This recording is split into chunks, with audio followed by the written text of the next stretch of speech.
যত বড় কঠিন রোগ হোক না কেন, যদি এই ছোট্ট দোয়াটা 7 বার পাঠ করতে পারেন, আল্লাহ পাক অবশ্যই তাকে পরিপূর্ণ সুস্থ করবে।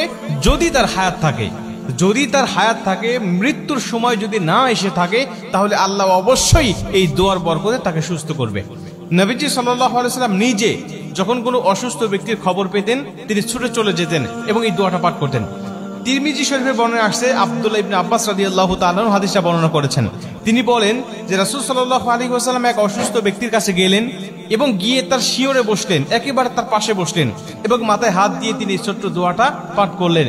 এবং নবীজি আমাদেরকে উদ্দেশ্য করে ডাক দেয়া বলেন, শোনো, এই দোয়াটা যদি কোনো ব্যক্তির কাছে গিয়ে, যদি কোনো মুমূর্ষু ব্যক্তির কাছে গিয়ে, যদি কোনো অসুস্থ ব্যক্তির কাছে গিয়ে এই দোয়াটা তোমরা পাঠ করতে পারো, আর আল্লাহ যদি ওই সময় তার মৃত্যু না লিখে থাকে, তাহলে অবশ্যই আল্লাহ পাক এই দোয়ার বরকতে তাকে সুস্থ করবে, তাকে শেফায়ে আজেলা কামেলা দান করবে। আম্মা জান আয়েশা রাদিয়াল্লাহু তাআলা তিনি বলেন যে নবীজি যখন কোথাও কারো অসুস্থের খবর পেতেন, তিনি আর ঘরে থাকতেন না, ছুটে চলে যেতেন। সে মুসলিম নাকি অন্য ধর্মের লোক, এটা তিনি দেখতেন না। নবীজি সেখানে গিয়ে, তার কাছে গিয়ে নবী সাল্লাল্লাহু আলাইহি ওয়াসাল্লাম তার খোঁজ খবর নিতেন এবং তিনি মুসলিম হলে তার কাছে গিয়ে নবীজি সাল্লাল্লাহু আলাইহি ওয়াসাল্লাম এই দোয়াগুলো পাঠ করতেন এবং আল্লাহ পাক তাকে সুস্থ করে দিতেন। এই দোয়াটা পাঠ করার বরকতে আল্লাহ পাক তাকে সুস্থ করে দিতেন। দোয়াটি হলো ছোট্ট দোয়া, আসআলুল্লাহাল আযীম রব্বাল আরশিল আযীম আইয়াশফিয়াক। এই ছোট্ট দোয়া, আসআলুল্লাহাল আযীম রব্বাল আরশিল আযীম আইয়াশফিয়াক, এই ছোট্ট দোয়াটা আপনারা মুখস্থ করে নেবেন। প্রয়োজনে যারা ইউটিউবে ফেসবুকে দেখবেন, তারা আপনারা বারবার এটা শুনে অথবা নিজের টাইম লাইনে শেয়ার করে এটা বারবার শুনবেন এবং এটা মুখস্থ করে রাখবেন এবং অন্য মানুষগুলোকে শোনার সুযোগ করে দিবেন। এই ছোট্ট দোয়াটা আপনি যে কোনো মুমূর্ষু ব্যক্তির কাছে গিয়ে আপনি দোয়াটা পাঠ করবেন। অথবা অনেক মানুষ কিন্তু আমাদের কাছে দোয়া চায় যে আমি অসুস্থ আছি, একটু আমার জন্য দোয়া করেন। তখন আপনি দোয়াটা পাঠ করতে পারেন, আসআলুল্লাহাল আযীম রব্বাল আরশিল আযীম আইয়াশফিয়াক।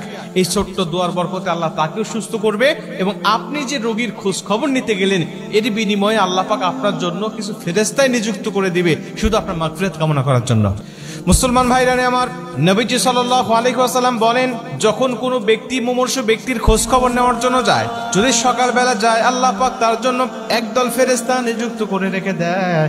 ওই ফেরেশতারা সন্ধ্যা পর্যন্ত তার জন্য মাগফিরাত কামনা করতে থাকে এবং ওই ব্যক্তি যদি সন্ধ্যার সময় তাকে দেখতে যায়, কোনো মুমূর্ষু ব্যক্তিকে দেখতে যায়, আল্লাহ পাক আরেকদল ফেরেশতা তার জন্য নিযুক্ত করে দেয়। ফজর অবধি পর্যন্ত আল্লাহ রব্বুল আলামিনের কাছে ওই ফেরেশতারা ওই বান্দার জন্য আল্লাহ রব্বুল আলামিনের কাছে মাগফিরাত কামনা করতে থাকে।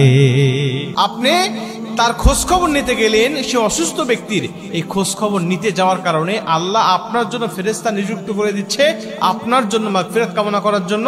এবং যাকে দেখতে গিয়েছেন, আল্লাহ পাক তাকেও আপনার দোয়ার বরকতে তাকে পরিপূর্ণ সুস্থতা দান করতেছে। এই দোয়াগুলো পরীক্ষিত আমল, এটা সাহাবীদের আমল থেকে, নবীজি সাল্লাল্লাহু আলাইহি ওয়াসাল্লাম আমল থেকে এটা কিন্তু চলে আসতেছে। এজন্য আপনিও যখন কোনো মুমূর্ষু ব্যক্তির খোঁজ খবর পাবেন, তার কাছে গিয়ে আপনি এই দোয়াটা করবেন ইনশাআল্লাহ।